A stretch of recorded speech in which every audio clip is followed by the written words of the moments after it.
क्या बोलूं? किस संदर्भ में गुरुजी हाँ, प्रेस कॉन्फ्रेंस है और क्या आप शेयर करना चाहते हैं? नीम करोड़जी जी महाराज का 125वां जन्म दिवसोत्सव प्रकटोत्सव है, उसके लिए भोपाल आए हैं। सभी हिंदू धर्म प्रेमियों को मैं निवेदन करता हूं कि इस कार्यक्रम में पधारे और धर्म धारणा करें। नीम करौरी बाबा के आशीर्वाद से हिंदू राष्ट्र बनाने के लिए एकीभूत होवे और नीम करौरी महाराज का सम्मान करें। सभी साधुओं के तरफ से, सभी धर्मनिष्ठ लोगों के तरफ से मैं नीम करौरी महाराज के चरणों में नमस्कार करता हूँ। ओम काली जी। आप भी हिंदू राष्ट्र बनाने का समर्थन कर रहे हैं? जी, निस्संशय हिंदू राष्ट्र होना ही चाहिए। महाराज जी, क्यों जरूरी है हिंदू राष्ट्र बनाना?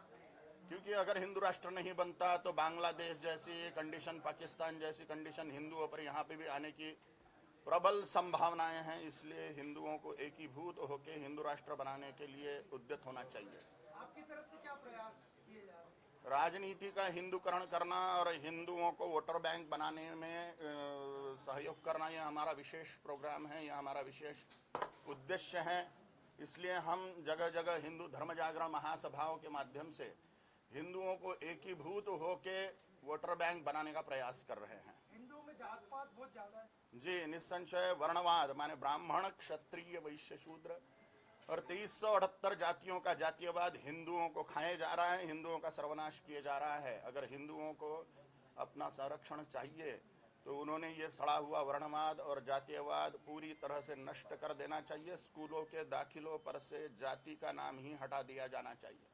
बाबा बागेश्वर भी बार बार यात्रा निकालना है, कह रहे हैं हिंदू हिंदू भाई भाई हैं। क्या जी? बाबा बागेश्वर पंडित धीरेन्द्र शास्त्री यात्रा निकाल रहे हैं हिंदुओं को लेकर। हाँ जी, 1 करोड़ हिंदुओं की आवश्यकता है। होना ही चाहिए। सिर्फ 1 करोड़ नहीं है, हिंदू जो भारत के 94 करोड़ हिंदू है वो सारे के सारे एकीभूत हो जाएं और वोटर बैंक में परिवर्तित हो जाएं। बागेश्वर धाम जी महाराज का मैं पूरी तरह से समर्थन करता हूं और सभी हिंदुओं को आपके सभी चैनलों के माध्यम से हाथ जोड़कर विनती करता हूं कि सड़ा हुआ वर्णवाद, जातीयवाद तोड़ते हुए बागेश्वर बाबा को सपोर्ट करिए, उनके हिंदुओं के एकीभूत करने के अभियान में शामिल होइए। वही शंकराचार्य अवलोकेश्वर वो कह रहे हैं कि वर्ण व्यवस्था प्राचीन है, तो वर्ण व्यवस्था खत्म नहीं होनी चाहिए। चातुर्वर्ण्यम मया सृष्टम गुणकर्म विभागशः तस्य कर्तारमपि मां विद्य कर्तारमव्ययम्, ये भगवद गीता का वाक्य है। चारों वर्णों की रचना गुण और कर्मों से है। जन्म से कोई भी ब्राह्मण, क्षत्रिय, वैश्य, शूद्र नहीं है, इसलिए कर्म से ब्राह्मण, क्षत्रिय, वैश्य, शूद्र होता है। इसलिए जन्म से ब्राह्मण, क्षत्रिय, वैश्य, शूद्र मानना यह महापाप है। भगवद गीता के अनुसार भगवान के विरोध में जाना है। इसलिए सभी हिंदुओं ने वर्णवाद, जातीयवाद का त्याग कर देना चाहिए। भद्राचार्य जी ने एक बयान दिया है, उन्हें प्रियंका गांधी पर आरोप लगाए हैं कि जब सांसद चुनी गई उसके बाद गायों को वहां पर काटा गया, गाय के खून से उनका स्वागत सत्कार किया गया। कांग्रेस की नीति थी कि पिंक क्रांति करे, जगह जगह कत्ल खाने खोले, गाय काटे, बैल काटे और भारत बीफ एक्सपोर्टर बने दुनिया का सबसे बड़ा, ये उनकी योजना ही थी। तो वो ऐसा करे तो उसमें कोई आश्चर्य नहीं है। उन्होंने खुद घोषणा करी है कि वो मुसलमानों की पार्टी है। मोहन बाबा 3 बच्चे पैदा करने की बात समर्थन करते हैं। निस्संशय 10 बच्चे पैदा करे हिंदू लोग। सर, भारत में आज भी तो बीफ एक्सपोर्ट हो रहा है। भारत मतलब दुनिया के टॉप 5 देशों में आ रहा है बीफ एक्सपोर्ट करने में। आज भाजपा की सरकार है। निस्संशय चोरी छिपे, निस्संशय गायें काटी जा रही, 1 लाख गोवंश रोज काटे जा रहा है। इस पर अगर नियंत्रण चाहिए तो हमें कट्टर हिंदुवादी राजा लोग सभी क्षेत्रों से चुन के भेजना चाहिए राजनीति में। 4150 विधायक, 545 लोकसभा सांसद, 250 राज्यसभा सांसद हैं। ये सभी के सभी पूर्णतः धर्मनिष्ठ हिंदुवादी होने चाहिए, तो ही हम संपूर्ण गोवंश हत्याबंदी का केंद्रीय कानून बना सकते हैं, लव जिहाद विरोधी कानून बना सकते हैं, सीएए, यूसीसी, एनआरसी पूरी तरह से लागू करके 7 करोड़ रोहिंग्या जो भारत में घुसे हुए हैं उनको बाहर फेंक सकते हैं, दूध में गिरी हुई मक्खी के जैसा, अगर हम राजनीति का हिंदूकरण कर देते हैं तो।